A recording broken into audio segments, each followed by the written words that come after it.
It's been a rough season, and a lot of people on the message boards, on the blogs, on Twitter, they're wondering, is the coach to blame?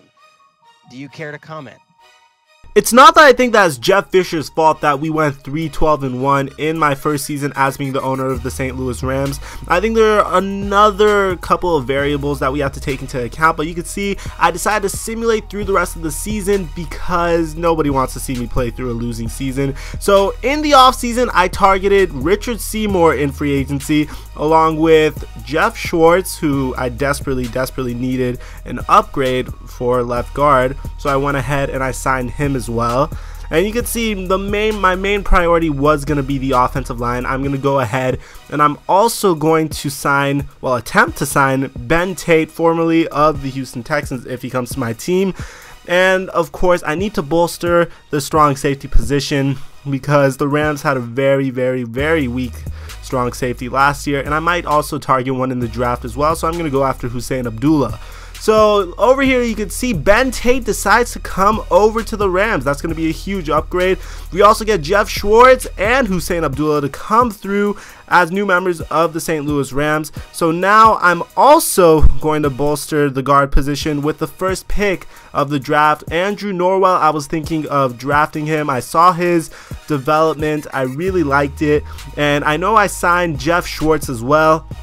I'm thinking of converting one of them to a right guard and seeing how that works out. But you can see for the next pick, first round 17th pick, I decided to trade it down to the San Francisco 49ers, and that's mainly because I could not find somebody I liked at this part of the draft. So with the first pick, well, in the first round, 31st pick, I'm gonna go ahead and target James Gale out of Virginia Tech.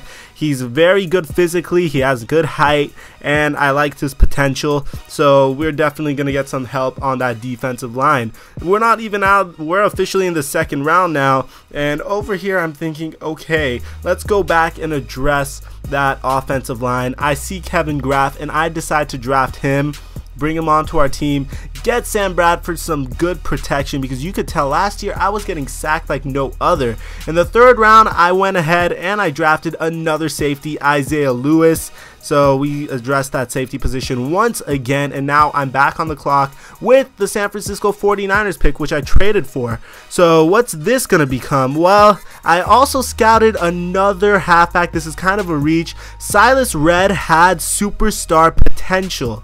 Well, superstar development. So I thought drafting him and developing him would be a great investment, and I wouldn't lose that much sleep over using a third round pick on him. So I really like that pick over there. Now we're in the fourth round. I'm looking, what else do I need? I'm thinking Chris Smith out of Arkansas, and I go ahead and draft him. If we go that badly next year that we need to draft Jadeveon Clowney or something, I might do it, but hopefully we don't get to that point. So now at this point, I'm stockpiling picks for the future. I really did not like this draft at all. It actually kind of resembled last year's draft with all the offensive linemen that were available, but we got who we needed. So I decide to draft one last player, and I get over here and I'm seeing what the F is up with all these wide receivers. So who do I draft? A part of me wanted to take my boy Shaq Evans out of UCLA, but I know it's very important not to have any bias in the draft process. So I went ahead and I drafted Corey Brown out of Ohio State. My main man, Braxton Miller's favorite target, went ahead, drafted him, looked really good, so I figured why not go ahead and draft him. So at the end, we got 7 picks. All of these players I expect to play at one point or another or develop into really good players. I did my homework, I did my research on these players, so I'm looking forward to this season. Hopefully it could be a dramatic improvement to next season, but there's going to be a huge change coming on to the St. Louis Rams. Stay tuned.